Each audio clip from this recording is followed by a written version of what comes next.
Marielle. Isn't the forest a magical place?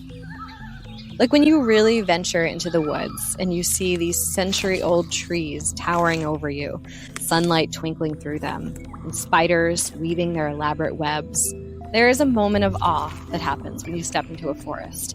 And I think a lot of us can sense that forest bathing, or taking in the forest through your senses, makes us feel better and calmer. I was surprised to learn that there are decades of scientific evidence backing that up. A lot of the evidence comes from Japan, where the term forest bathing originated in the 1980s. Over many years, researchers have shown in peer-reviewed studies that time in the forest is a kind of medicine.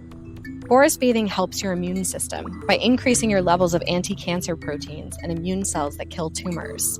What we could see in the data was that as soon as somebody came into proximity of a tree and they were just present and mindful, paying attention and appreciating the tree, that their parasympathetic activity, which is the relaxation response in the body, was increased. I know. All of that from spending time with trees. We will talk about how to forest bathe using the research as our guide to what works. And we'll share some exercises to get you started.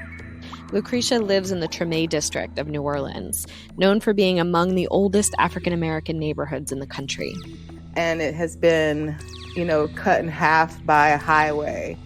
And it's also been, very gentrified. She likes to look at the neighborhood's oak trees, draped with Spanish moss, and imagine, what have they seen?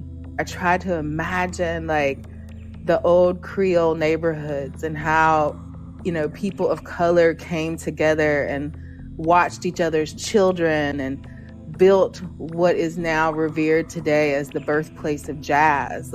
Those trees have heard some of the original jazz greats ever.